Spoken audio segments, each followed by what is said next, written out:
hands were shaking so hard I could barely feed the bills into the slot, $300 at a time, over and over, until $31,000 of my retirement disappeared into a machine bolted to the wall of a gas station at 10 o'clock at night.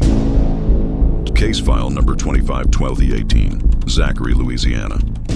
This case is based on a real cryptocurrency emergency scam. Prosecuted by the U.S. Attorney's Office for the Middle District of Louisiana, at least 4 victims over the age of 70. More than $200,000 recovered from a wallet tied to an overseas exchange in a scheme investigated by the U.S. Secret Service Cyber Fraud Task Force. Names and identifying details have been changed to protect victim privacy. My name is Barbara Renner. I'm 72 years old, and until that Tuesday night, I had never heard the words Bitcoin ATM in my life. It started with a phone call at 4 in the afternoon. A man's voice, calm and official, said he was calling from my bank's fraud department. He knew the last 4 digits of my account. He knew I banked at the branch on Main Street. That's what made me trust him.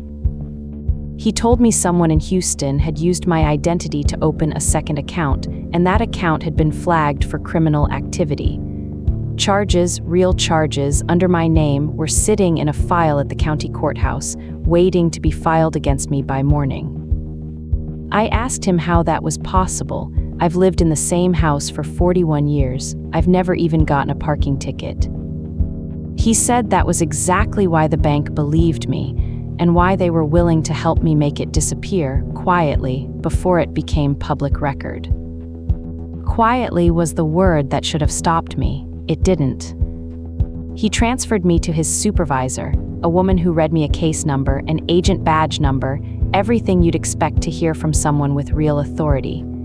She said the only way to freeze the charges before midnight was to move my money into a federal holding account, untraceable in cryptocurrency, so the person who'd stolen my identity couldn't touch it first.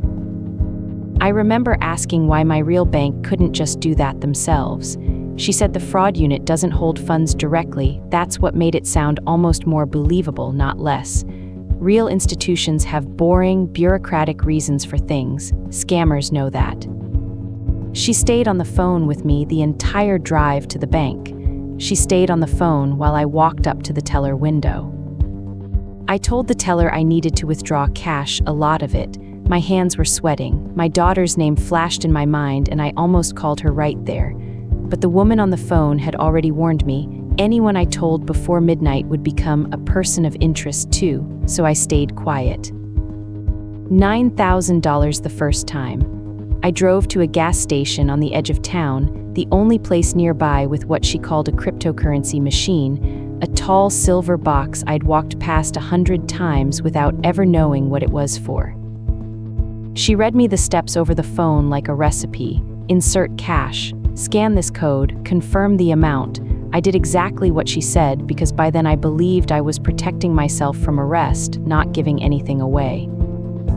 The machine printed a small paper receipt with a string of letters and numbers I didn't understand. She told me to read it back to her, digit by digit. 2 days later, she called again. The Federal Review had found more suspicious transfers tied to my name. Another $22,000 needed to move before the case could officially close. By the 3rd trip to that machine, feeding in stacks of hundreds until my fingers cramped, some small, quiet part of me knew something was wrong. I pushed it down. I wanted so badly for this to already be over. It was my real bank that finally stopped it, a fraud alert on my account after the 3rd large cash withdrawal in 1 week. A young man named Curtis called me from the actual branch, the one with the actual phone number printed on my actual statements. He asked me one question. Had anyone contacted me asking me to withdraw cash and deposit it somewhere? I started crying before I even answered him. Curtis explained gently that no bank, not his, not any bank in America, will ever ask a customer to withdraw money and feed it into a cryptocurrency machine to protect it from fraud. Real fraud departments freeze accounts. They don't ask you to empty them. By then, $31,000 was already gone, moved through a digital wallet, then another, then out of the country entirely, to an exchange investigators later traced overseas. The Secret Service told me I wasn't the only one.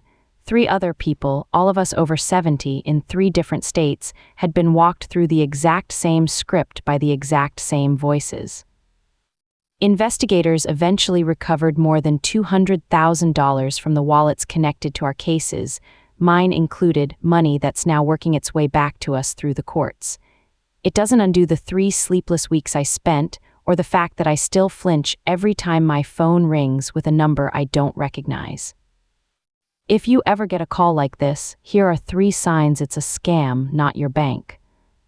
1. Your real bank will never ask you to withdraw cash and deposit it into a cryptocurrency ATM for any reason under any explanation. That instruction by itself is the scam. 2. Real fraud investigations don't run on a deadline of before midnight or before the branch closes. Urgency is the tool. It's designed to stop you from calling anyone who might tell you to slow down. 3. If someone on the phone tells you not to tell your family, that is the clearest signal there is. Hang up and call your bank back using the number printed on your card, never the number the caller gives you. If someone you love could mistake this for a real call from their bank, send them this video. And subscribe to Silver Alert Files because the next scam may look completely different. The last 4 digits of my account number are the only thing that man ever got right about me. The rest, the badge number, the case file, the countdown to midnight, every piece of it was written to make me afraid enough to stop asking questions. I'm asking them now.